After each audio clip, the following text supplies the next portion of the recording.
Hello and welcome to yet another episode of History Time. Today, we look at the future along with the past. The government has recently announced that it plans to build a 27-story central tower facing the central station on Periyar EVR Road, also known as Punamalli High Road. Is such a tower fitting in such a heritage-filled locality? Is it at all necessary? That is the question that I would like to ask. And for that, we need to understand the history of this locality. Come, let us see.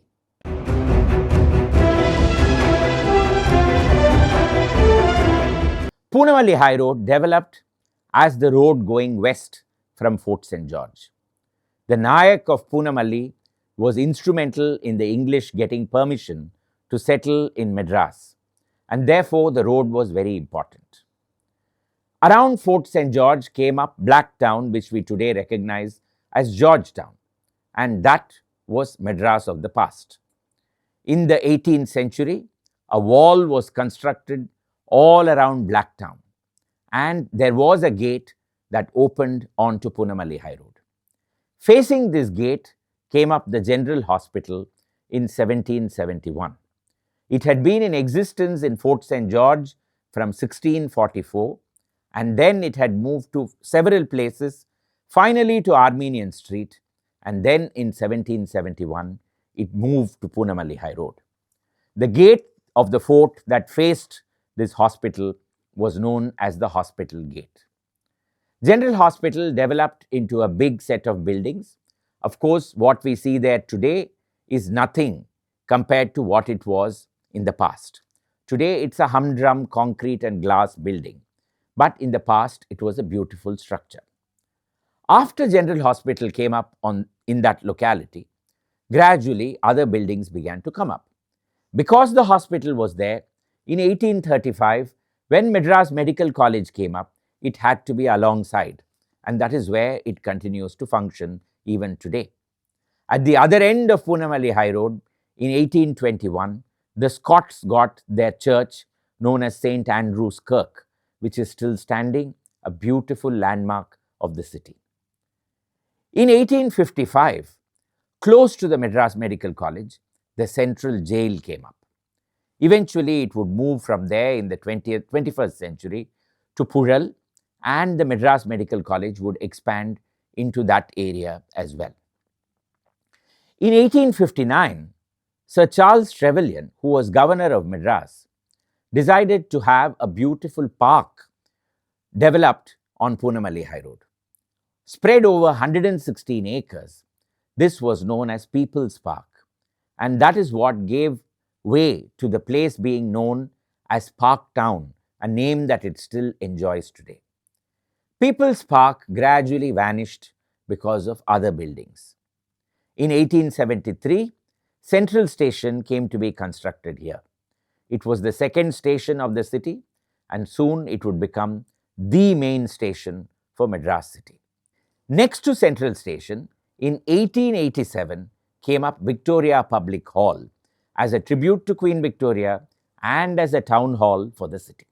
And then, thereafter, an important building that came up around the same time was Raja Sir Savalai Ramaswamy Mudaliar Chowdhury, developed by a Dubash of the same name. This was a facility meant for people who came and disembarked from the train at Central Station.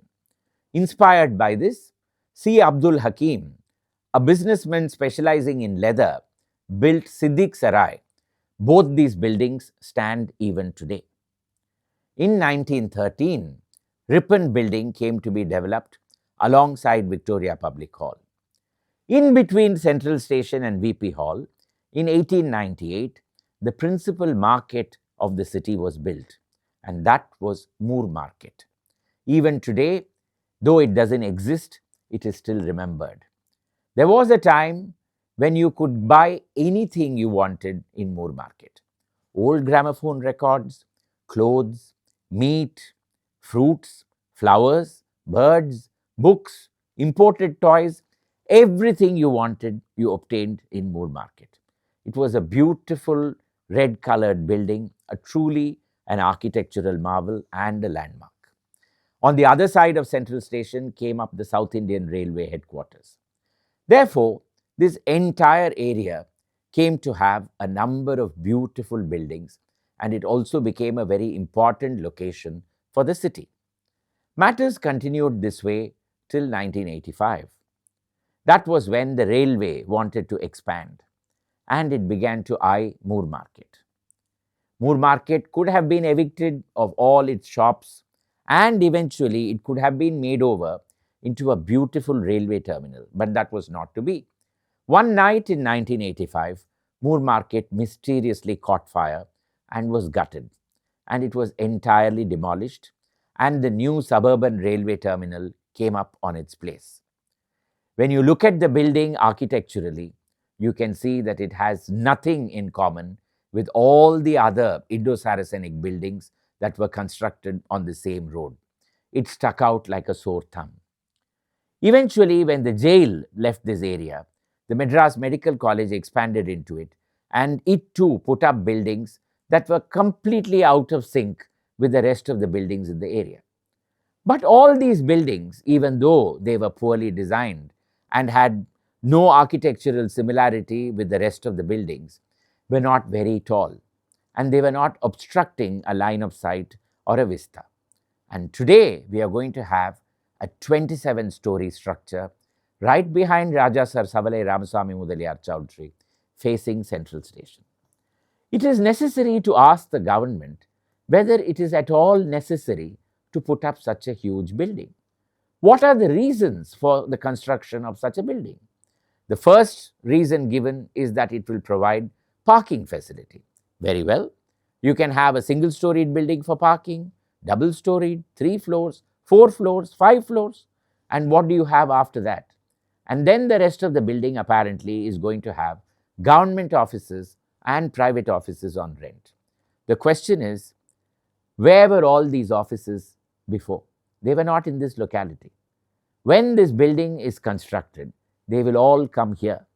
Can you imagine the congestion that is going to build up in this area with so many people coming in every morning and going home every evening? And what about all their requirements? Secondly, all these old buildings on Punamalli High Road have natural ventilation. Even today, if you go to the top of Central Station or the upper floors of the railway building or the general hospital, you'll find there is wonderful sea breeze coming in all the time. This 27-story structure is going to be fully air-conditioned. Can you imagine the carbon footprint and the energy footprint of this building? Thirdly, we keep talking about Singara Chennai all the time, the city beautiful. What is a city beautiful if it does not protect its heritage? And is not an architectural skyline a very important feature in heritage? What is it going to be if there is a huge building coming up in the midst of such old treasures of heritage? We may argue that all those buildings are of British heritage, but let us not forget that they were all constructed by Indians. Contractors were Indians, the masons were Indians, the laborers were Indians, and secondly, mostly these buildings have been used by Indians. A lot of Indian history has taken place here. Anna spoke at Victoria Public Hall. Pamal Samanda Mudaliar's plays were staged there. How many times has Mahatma Gandhi utilized Central Station? What has not happened in the buildings around this area? They are all part of our heritage and our history. It is necessary to ask the government if it should really go ahead with this 27-storied building or whether it needs to relook at its plans. I will be back with you with further episodes in the coming weeks.